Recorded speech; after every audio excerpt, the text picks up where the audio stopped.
আসসালামু আলাইকুম। আমি মোহাম্মদ শামিউর রহমান ট্রেডিং বাংলাদেশ থেকে। আশা করি সবাই ভালো আছেন। ১ম এই বলতে চাই ট্রেডিং বাংলাদেশ ছোট পরিসরে ২ টি কার্যক্রমের সাথে যুক্ত আছে। একটি অনলাইন ওয়ার্কশপ সার্ভিস, অন্যটি স্টক সাজেশন। দুটোই নামমাত্র মূল্যে পেইড সার্ভিস। ২ ঘন্টার মাত্র ২ টি সেশনের মাধ্যমে এই ওয়ার্কশপটি ডিজাইন করা হয়েছে। স্টক প্রাইসের বেসিক ক্যারেক্টারিস্টিক্স এবং কিছু ইফেক্টিভ স্ট্র্যাটেজির কম্বিনেশন করে এই ওয়ার্কশপগুলো ডিজাইন করা। নতুন কিংবা পুরাতন যেকোনো ধরনের বিনিয়োগকারী এই ওয়ার্কশপে অ্যাটেন্ড করতে পারবেন। যারা প্র্যাকটিক্যালি ট্রেডিংটা হাতে কলমে শিখে রেগুলার ইনকাম জেনারেট করতে চান, তারা চাইলে ট্রেডিং বাংলাদেশের এই ওয়ার্কশপ কার্যক্রমে যুক্ত হতে পারেন। এর বাইরে যারা চাকরি, ব্যবসা কিংবা অন্য যেকোনো ধরনের কাজের জন্য রেগুলার এই মার্কেটটা ফলো করতে পারেন না, কিন্তু স্টক মার্কেটের সাথে কানেক্ট থাকতে চান, তারা চাইলে ট্রেডিং বাংলাদেশের স্টক সাজেশন সার্ভিসটা অ্যাভেইল করতে পারেন। এর বাইরে এই চ্যানেলে ট্রেডিং বেসিক্স নামে একটি প্লেলিস্ট রয়েছে।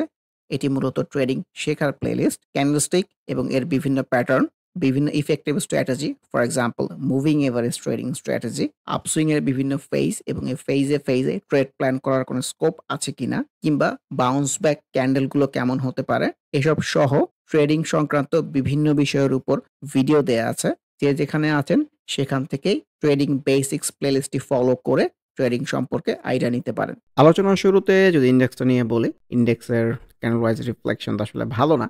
ভালো না এই সেন্সে বলছি, কারণ ক্যান্ডেলের স্টিকের উপরে তো আসলে উইক ওকে ভালো কিছু নিয়ে আসে না।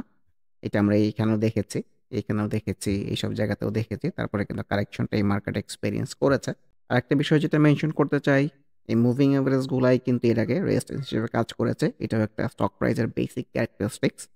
এই মুভিং এভারেজ গুলো থেকে স্টক প্রাইস কিন্তু রেজিস্ট্যান্স পায়, স্পেশালি যখন স্টক প্রাইসটা মুভিং এভারেজের নিচে কন্টিনিউ করে। সো এখান থেকে যদি সেল সিগন্যাল হয়ে কারেকশনে চলে আসে, তো আমাদের কিন্তু ডাউন ট্রেন্ডের ফ্লোতেই ভাবতে হবে। ফর এক্সাম্পল এই যে একটা ছোট্ট আপসুইং হয়েছে, প্রপার কারেকশন হয়েছে, আবার যদি এখান থেকে একটা রেজিস্ট্যান্স পায়, সেল সিগন্যাল হয়, আবার কিন্তু নিচে চলে আসতে পারে এবং তারপরে এই ডাউন ট্রেন্ডি ফ্লোতে কন্টিনিউ করবে। আমাদের এইভাবে কিন্তু একটা আইডিয়া রাখা যেতে পারে। আর সামহাও যদি এই জায়গাটা থেকে সাকসেসফুলি ব্রেক করে যেতে পারে, তাহলে কিন্তু নতুন করে অনেক স্টকের মধ্যে আমরা ট্রেড প্ল্যান করার জায়গা পাবো। ভলিউমটা লক্ষ্য রাখা যেতে পারে, আনইউজুয়াল টাইপ হয়ে গেলেও যেতে পারে। ভলিউম যদি ডিক্লাইনিং হতে থাকে, তাহলে কিন্তু আসলে উপরে যাওয়ার চেয়ে নিচে চলে আসার রিফ্লেকশনটাই হয়তো আমরা বেশি পাবো। যেহেতু আজকে ইন্ডেক্সের মধ্যেই উপরে বড় একটা উইক সহ ক্যান্ডেল, তো বেশিরভাগ স্টকের মধ্যেই হয়তো আমরা এরকম সেল সিনারিও কিংবা উপরে উইক কিংবা একটা কারেকশনের রিফ্লেকশনটা এক্সপেরিয়েন্স করব। ইন্ডিভিজুয়াল স্টক আলোচনার শুরুতে যদি ফার্স্ট প্রাইম মিউচুয়াল ফান্ডের কথা বলি, গতদিনের এই বাউন্স ব্যাকটাই কিন্তু ফ্রুটফুল উপরের দিকে যাওয়ার রিফ্লেকশন। প্রপার ডাউন ট্রেন্ডে চলতেছে। এর আগেও কিন্তু আমরা ডাউন ট্রেন্ডের আপসুইং ছোট দেখেছি। এটা একটা স্টক প্রাইসের বেসিক ক্যারেক্টারিস্টিক্স। সো এই ডাউন সুইং এর পরে ছোট হলেও একটা আপসুইং হতে পারে এবং সেই দিকেই যাচ্ছে। মুভিং এভারেজগুলো একটা রেজিস্ট্যান্স জোন হতে পারে। আর ভলিউম যদি অ্যাক্টিভ রাখতে পারে, তাহলে হয়তো বড় আপসুইংও হতে পারে, which is very less likely.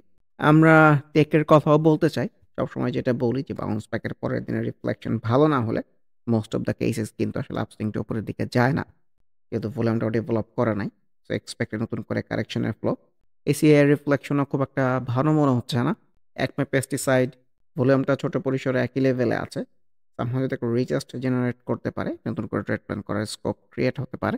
এরিয়েন্টেল bounce ব্যাকটা সুন্দর ছিল, কিন্তু এই বাউন্স ব্যাক যে ভালো করবে না তার পরের দিনের রিফ্লেকশনে বোঝা গেছে। এখন কিন্তু নতুন করে কারেকশনের ফ্লোতেই ভাবতে হবে এবং কনভেনশনাল সাপোর্টের দিকে আসে কিনা এটাই আমাদের দেখার বিষয়, যেহেতু ভলিউমটাও ডেভেলপ করতে পারে নাই। আফতাব অটোর মধ্যেও রিফ্লেকশন ভালো না। সো কারেকশনের ফ্লো নতুন করে। আর হাস্টেক্সের ক্যান্ডেল ওয়াইজ রিফ্লেকশন তো ভালো মনে হচ্ছে না। আলিফ আজকে যদিও ভালো করেছে, কিন্তু আনইউজুয়াল ভলিউম অ্যাক্টিভিটি আছে। সো সেম ভলিউম কন্টিনিউ না হলে কিন্তু সেল সিজনেও ফলোড ব্যাক কারেকশন হওয়ার সম্ভাবনা বেশি।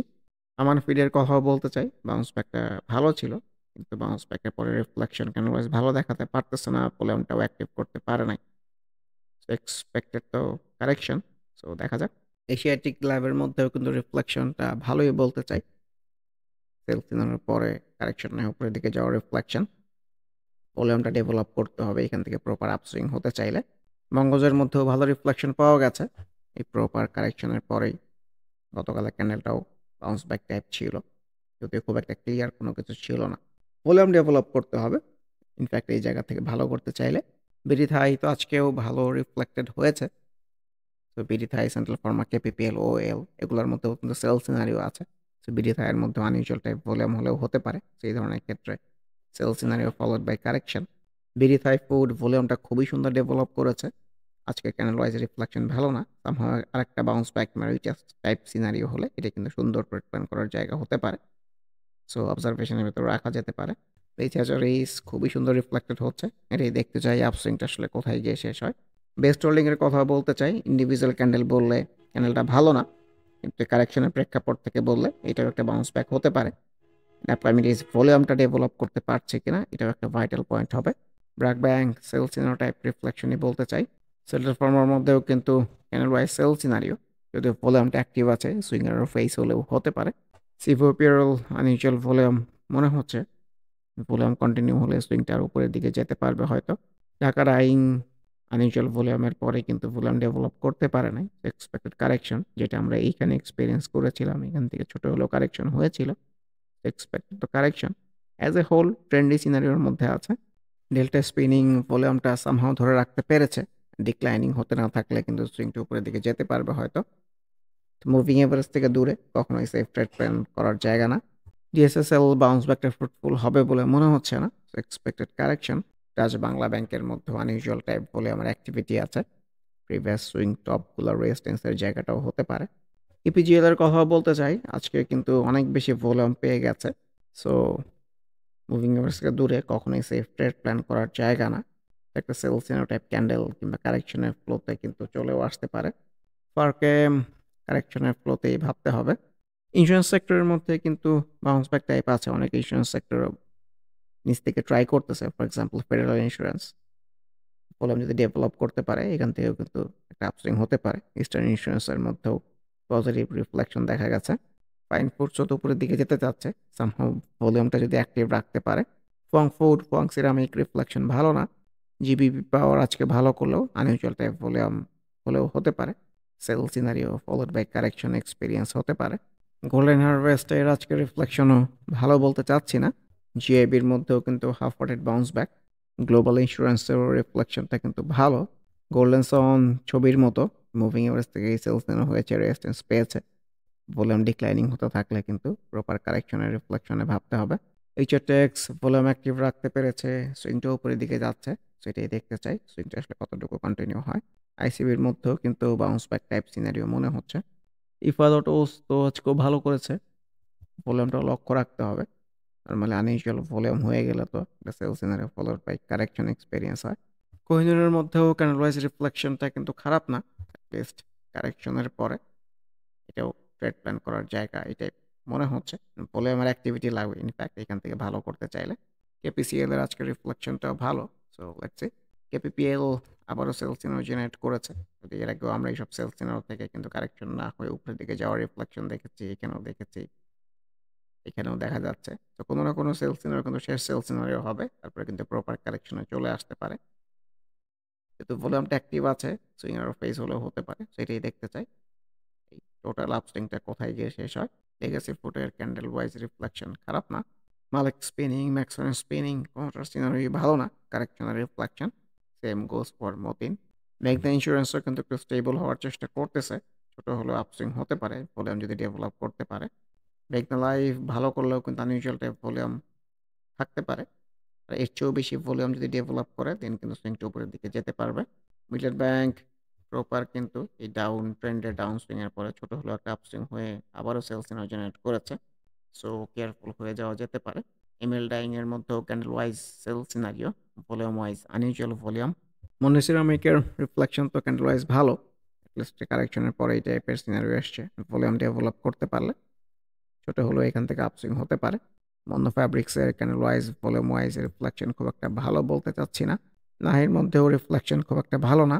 ন্যাশনাল লাইফ ইন্স্যুরেন্স যেহেতু ভলিউমটা ইমপ্রুভ করতে চাচ্ছে, ভলিউমের অ্যাক্টিভিটি থাকলে সুইংটা কিন্তু উপরের দিকে যেতে পারবে হয়তো। এনআরবি ব্যাংকের রিফ্লেকশন কিন্তু ভালো না। কারেকশনের ফ্লোতেই ভাবা উচিত। পেপার প্রসেসিং এর পরেও কিন্তু ডাউন সুইং এর পরে প্রপার একটা আপওয়ার্ড বাউন্স ব্যাকে এসছে। ভলিউমটা অ্যাক্টিভ রাখতে পারলে ছোট হলেও আপসুইং এক্সপেক্টেড। ফরেন্স ফাইন্যান্স সুন্দর ভলিউম ডেভেলপ করেছে, সুইংটা উপরের দিকে যেতে চাচ্ছে। এরিয়া দেখতে চাই আপসুইংটা কোথায় গিয়ে শেষ হয়। রিলায়েন্স ওয়ানের রিফ্লেকশনটা কিন্তু আজকে ভালো না। রবির কথাও বলতে চাই। ভলিউমে ডেভেলপমেন্ট নাই বললেই চলে। এর আগেও আমরা এইসব জায়গা থেকে মানে মুভিং এভারেজ থেকে রেজিস্ট্যান্স পেয়ে কারেকশন আসতে দেখেছি। আবারও কিন্তু মুভিং এভারেজ থেকেই রেজিস্ট্যান্স পাচ্ছে। তো এখান থেকে কিন্তু কারেকশনটা এক্সপেক্টেড। যেমন ট্রেন্ডের প্রেক্ষাপট থেকে বলি যে এই প্রপার এখান থেকে রেজিস্ট্যান্স পেয়ে যে কারেকশনে এসছে, ছোট্ট আপসুইং হয়েছে, আবার রেজিস্ট্যান্স পেয়েছে, আবার কিন্তু কারেকশনে এসছে। সো আবার একটা আপসুইং হয়ে এই মুভিং এভারেজ থেকে রেজিস্ট্যান্স পেয়ে আবার কিন্তু কারেকশন আসতে পারে। রানার আউটও ভালো করলেও আনইউজুয়াল ভলিউম আর অ্যাক্টিভিটি আছে। সামহাও ভলিউমটা যদি অ্যাক্টিভ রাখতে পারে, সুইংটা কিন্তু হতে পারে উপরের দিকে। রূপালী লাইফের মধ্যেও আনইউজুয়াল ভলিউমের অ্যাক্টিভিটি লক্ষ্য করা যাচ্ছে।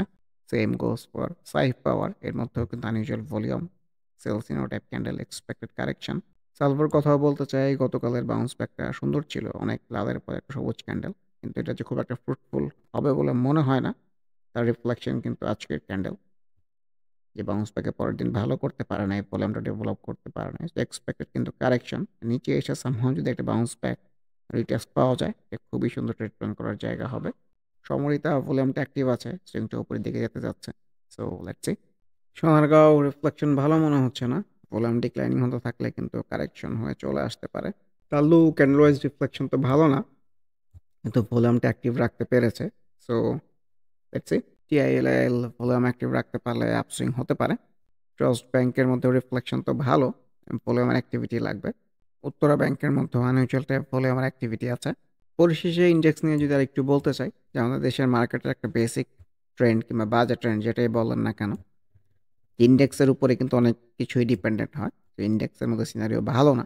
আর যদি প্রপার কারেকশনের ফ্লোতে চলে আসে, যে স্টক যেসব জায়গায় আছে, বেশিরভাগ স্টকের মধ্যেই কিন্তু আমরা এই কারেকশনের রিফ্লেকশনটা পাবো, যেটা আমরা যেই এর আগে এখানে এক্সপেরিয়েন্স করেছি, তার আগে এইসব জায়গায় এক্সপেরিয়েন্স করেছি, আর একটু পেছনের দিকে গেলে এখানেও এক্সপেরিয়েন্স করেছি। সো এরকম সেল সিনারিও টাইপ সিনারিওতে ক্যাশ ইনভলভ রাখাটা খুব একটা ওয়াইজ না। তো আপকামিং ডেইজ এখান থেকে ইন্ডেক্সটা প্রপার আপসুইং হবে, উপরের দিকে যাবে, ইতিবাচক ধারায় যাবে, এই ধরনের আশাবাদ ব্যক্ত করে আজকের ডিসকাশনটি শেষ করতে চাচ্ছি।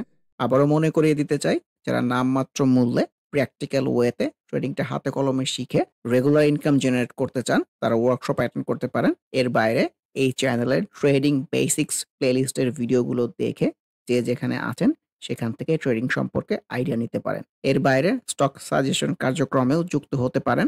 সবাই ভালো থাকবেন। আল্লাহ হাফেজ। Happy trading. This is Shamiur Rahman signing off from today's episode.